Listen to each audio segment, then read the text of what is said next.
Hello guys. तो LT line में separator system कैसे काम करता है, आज हम लोग इस पे चर्चा करेंगे। देखिए, ये नीचे आपको 5 वायर का एलटी लाइन दिख रहा है। और मैंने आपको एक दिन चर्चा भी किया था कि ये 5 वायर क्यों होता है। और यहाँ देखिए, यहाँ पे ये पेड़ के सामने ये सेपरेटर दिख रहा है वो लकड़ी से बंधा हुआ। तो देखिए, एलटी लाइन में सेपरेटर का मतलब सेपरेट करना होता है। और एलटी लाइन में इसका, और आगे मैं हाई टेंशन लाइन में भी मैं बताऊंगा और इसका पूरा रीजन भी बताऊंगा मैं। आप लोग वीडियो में बने रहिएगा। और वीडियो पसंद आता है तो लाइक, सब्सक्राइब, शेयर और कमेंट करना आप लोग मत भूलिएगा। चलिए शुरुआत करते हैं। सेपरेटर क्या करता है कि देखिए, आपका आर वाई बी 3 फेज है, और एक न्यूट्रल है, और एक आपको स्ट्रेट लाइन के लिए लाइन है। तो आपको 3 फेज 5 वायर लाइन हो गई। अब क्या होता है कि जो फेज वाली लाइन है, जब हवाएं चलती है तो एलटी की लाइनें लूज होती हैं, तो टकराती हैं, और टकराती हैं तो फॉल्ट होता है, और फॉल्ट होता है तो फ्यूज चला जाता है ट्रांसफार्मर से। या बड़ा फॉल्ट होता है तो जो वायर है वो टूट के गिर जाता है, आपस में टकराता है, स्पार्किंग होती है, जलता है और टूट के गिर जाता है। तो ये जो है सो बराबर इससे इंसिडेंट एक्सीडेंट होते रहता है। मतलब मोस्टली जो लाइन में एक्सीडेंट होता है, आप देखिएगा एलटी लाइन के साथ में ही होता है। तो इसमें स्टाफ या लाइनमैन क्या करता है कि लाइनों को दूर करने के लिए मोटे जो है सो लकड़ी से, और जिसकी वेट बहुत ज़्यादा नहीं होना चाहिए, नहीं तो सैग हो जाएगा और ज़्यादा लाइन झुक जाएगी। तो उसको बचाने के लिए वो स्टाफ क्या करता है कि लकड़ी से लाइनों को बीच में बांध देता है, और पूरे मतलब उस लाइन पे फिक्स कर दिया जाता है एक दो। जैसे यहाँ पे देखिए, डंडा से फिक्स कर दिया गया है पांचों को। तो इसमें क्या होगा कि एक दूसरे से टच नहीं होगा, और टच यो डिस्टेंस मेंटेन रहेगा लंबे समय के लिए। तो स्टाफ को ज़्यादा मेहनत नहीं करना पड़ता, एक्सीडेंट से भी बच जाता है, और ये अच्छी बात है। लेकिन क्या यही सिस्टम को हम लोग बड़ी लाइनों पर अप्लाई कर सकते हैं क्या? जैसे 11 kV 33 kV या और लाइन पे।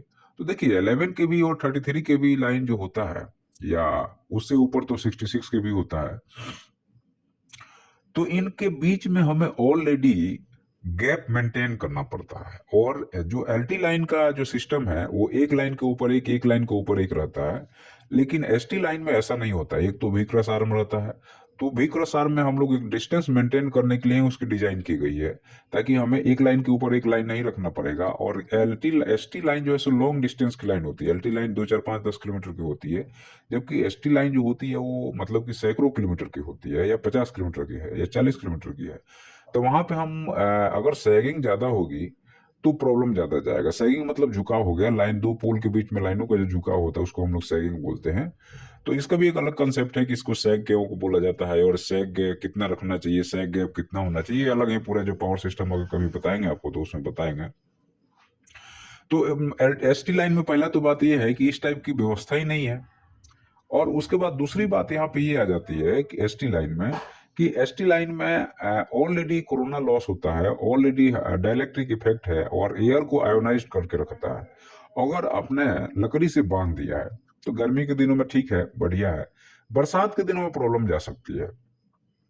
बरसात के दिनों में लकड़ी जो है उसमें मॉइस्चर आ जाएगा, और वह एक आपको करंट फ्लो का मीडियम बन जाएगा, और लाइन टू लाइन फॉल्ट हो जाएगा वहां पे। और ये चीजें आपको बहुत बड़ा फॉल्ट हो सकता है, और उस सिस्टम को कोलेप्स करा सकता है। इसलिए एसटी लाइन में ये सिस्टम को हम लोग बिल्कुल नहीं लगा सकते हैं।